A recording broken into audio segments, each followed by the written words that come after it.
बिस्मिल्लाहिर्रहमानिर्रहीम अस्सलाम वालेकुम व्यूअर्स की हाल है। उम्मीद है सारे ठीक होंगे। अल्लाह ताला सारे अपने घर खुश रखे आबाद रखे आमीन सुमा आमीन। जी व्यूअर्स अज मिठिया सवैयां की रेसिपी लैके आए हैं। देखने तो बहुत ही आसान है लेकिन कुछ लोगों के कोलों ये बिल्कुल जुड़ जांदियां वा। तो अज आप बनावांगे खिलियां खिलियां मिठिया सेवियां। वीडियो में फुल वॉच करना वा तुसीं ते तुहाडियां भी सेवियां इसी तरह खिलियां खिलियां ते शाइन वालियां बननगियां। चलो देखते हैं कि आप इन्होंने किस तरह बनाया। लेकिन वीडियो शुरू करने तो पहले थोड़ा रिक्वेस्ट है कि वीडियो चंगी लगे तो लाइक तो शेयर जरूर करें जे। चैनल तो नवे तो चैनल को सबसक्राइब करके जाए जे। नाल बैल आइकन को जरूर प्रेस कराए ताकि आने वाली वीडियो का नोटिफिकेशन थोड़े तक आसानी नाल पहुँच सके। सब तो पहले आप एक पैकेट सवैयां का लै लिया वा। 350 ग्राम का पैकेट आ। तुसीं जिहड़ियां मर्जी सवैयां लै सकते हो लेकिन कोशिश करिए थोड़ियां मोटियां होण। तो इस तरह तुसीं छोटे साइज़ के विच इन्हां नूं कट लेना तोड़ लेना वा सॉरी। जिन्नियां छोटियां छोटियां तोड़ोगे उन्नियां तुहानूं भुनाई दे विच आसानी हो जाएगी। आसानी दे नाल भुन हो जाणगियां। फिर बाकी दे चैनल का भी विजिट करो। तुहानूं वीडियोज़ अच्छियां लगन तो जरूर उन्होंने लाइक करो शेयर करो। तो जे चैनल ते नवे हैं तो सबसक्राइब जरूर करें जे चैनल नूं। तो माशाअल्लाह मैं सारियां सवैयां तोड़ लियां वा। इस तरीके नाल तुसीं तोड़ लेना। हुण पहली गल ये कि तुसीं देख लो कि कितना बर्तन आ सवैयां दा। आपां इस हिसाब दे नाल इहदे विच अगे मेजरमेंट करनी है। घी गर्म कर लिया वा। तो घी गर्म करन तो बाद 2 इलायचियां कड़का लियां तो फिर सवैयां इहदे विच शामिल कर दित्तियां। मेरा बर्तन वड्डा सी मैं इसलिए फिर छोटे कप्पां दे नाल मेजरमेंट नहीं की। जे तुसीं थोड़ियां सवैयां बनानियां वा फिर तुसीं कप दे नाल भी मेजरमेंट कर सकते हो। मेरा बर्तन वड्डा सी इसलिए मैं इन्ना अंदाज़ा रख लिया कि बर्तन कितना नीवा वा यानी कि कितना बर्तन खाली रह गया वा। तो उस हिसाब के नाल भी ये आप ना पानी तो चीनी वगैरह शामिल करनी है। इसलिए बर्तन की मेजरमेंट जी है वो बहुत जरूरी है। सवैयां नूं अच्छे तरीके दे नाल रोस्ट कर लांगे। पहले भी रोस्ट कीतियां हुई होंदियां वा लेकिन जे रोस्ट करिए अच्छे तरीके नाल तो होर ज़्यादा टेस्टी बनदियां वा। तो हुण इहदे विच आपां जिन्नियां सवैयां सी ना उन्ना ही पानी शामिल कर देंगे। बिस्मिल्लाहिर्रहमानिर्रहीम।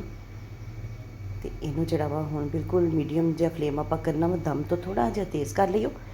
तो मीडियम नहीं होना चाहिए। दम तो थोड़ा जिहा तेज़ होना चाहिए। तो मीडियम तो हल्का यानी कि मीडियम टू लो फ्लेम। तो यह देखो तकरीबन 2 तो 3 मिनट लगे। पानी ड्राई हो गया। अच्छा जिहा कलर देने वास्ते थोड़ा जिहा फूड कलर शामिल करांगे।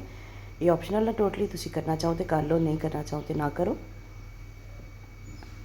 मिक्स करांगे इन्हूं अच्छे तरीके नाल। पानी देखो बिल्कुल ड्राई हो गया वा। चीनी आपां हजे तक इहदे विच नहीं शामिल की। चीनी क्यों शामिल नहीं की मैं तुहानूं अगे चल के दसांगी। जे तुसीं इत्थे तक वीडियो देख चुके हो तो वीडियो नूं जरूर लाइक कर दो तो इनू शेयर भी कर दो क्योंकि असी डेली तुहाडे लई लैके आने बहुत ही आसान जिहियां रेसिपीज़।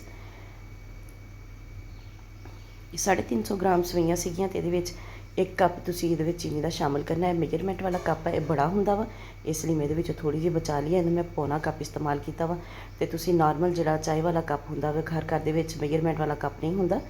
तो इसलिए तुहानूं दस रही हाँ मैं। इहदे विच भी तुहानूं दस दित्ता कि इन्ना ही सा ना तकरीबन चीनी में इहदे विच बचा ली। पौना कप मेजरमेंट वाला जे तुसीं इस्तेमाल करो तो पौना कप तुसीं शामिल करना वा। तो जे तुहाडे कोल चाय पीण वाला आम नॉर्मल जिहड़ा छोटे साइज़ के कप हुंदे ना नॉर्मल साइज़ के वो तुसीं 1 कप इहदे विच शामिल कर लिओ। बहुत ही ज़बरदस्त जी इहदी जिहड़ी है ना मिठास रहेगी। ना बहुत ज़्यादा कम होएगी ना ज़्यादा होएगी। तो ये देखो चीनी शामिल करके इनू 1-2 मिनट लिए इनू थोड़ा जिहा मीडियम फ्लेम पर आपां पका लिया वा।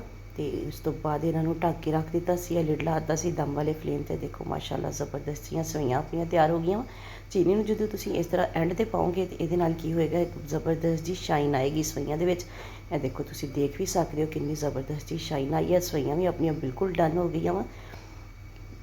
कुछ लोग की करते हैं डबल या ट्रिपल पानी पाते हैं जिहदी वजह से सवैयां जिहड़ियां ना फिर बिल्कुल हलवा जिहा हो जांदियां वा।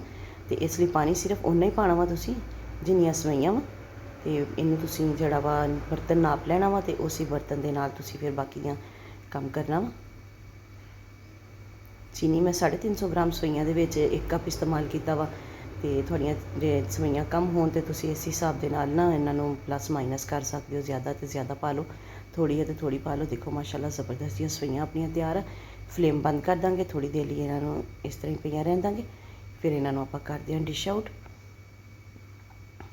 तुहानूं वीडियो चंगी लगे तो लाइक तो शेयर जरूर कर दिया जे। चैनल ते नवे हैं तो चैनल को सबसक्राइब कर दो।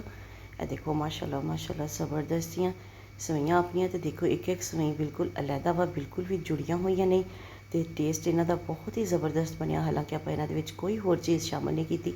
ਕੋਈ ਡਰਾਈ ਮਿਲਕ ਨਹੀਂ ਸ਼ਾਮਲ ਕੀਤਾ, ਕੋਈ ਮਲਾਈ ਵਗੈਰਾ, ਕੋਈ ਕਰੀਮ ਵਗੈਰਾ, ਕੋਈ ਚੀਜ਼ ਸ਼ਾਮਲ ਨਹੀਂ ਕੀਤੀ। ਅਤੇ ਫਿਰ ਵੀ ਬਹੁਤ ਹੀ ਮਜ਼ੇ ਦੀਆਂ ਅਤੇ ਬਹੁਤ ਹੀ ਟੇਸਟੀ ਸੇਵਈਆਂ ਆਪਣੀਆਂ ਤਿਆਰ ਆ। ਸਿਰਫ ਖਿਆਲ ਤੁਸੀਂ ਕੀ ਰੱਖਣਾ ਵਾ, ਪਾਣੀ ਦੀ ਜਿਹੜੀ ਮੇਜਰਮੈਂਟ ਆ ਉਹ ਪਰਫੈਕਟ ਹੋਣੀ ਚਾਹੀਦੀ ਆ। ਮਿੱਠਾ ਵੀ ਹਰ ਕੋਈ ਘੱਟ ਵੱਧ ਖਾਂਦਾ ਵਾ, ਉਹਦੇ ਹਿਸਾਬ ਨਾਲ ਤੁਸੀਂ ਚੀਨੀ ਵੱਧ ਘੱਟ ਕਰ ਸਕਦੇ ਹੋ, ਲੇਕਿਨ ਪਾਣੀ ਦੀ ਮੇਜਰਮੈਂਟ ਜਿਹੜੀ ਆ ਉਹਦਾ ਤੁਸੀਂ ਖਾਸ ਖਿਆਲ ਰੱਖਣਾ ਵਾ। ਮਿਲਦੇ ਕਿਸੇ ਨੈਕਸਟ ਵੀਡੀਓ 'ਚ, ਉਦੋਂ ਤੱਕ ਲਈ ਅੱਲਾ ਹਾਫਿਜ਼।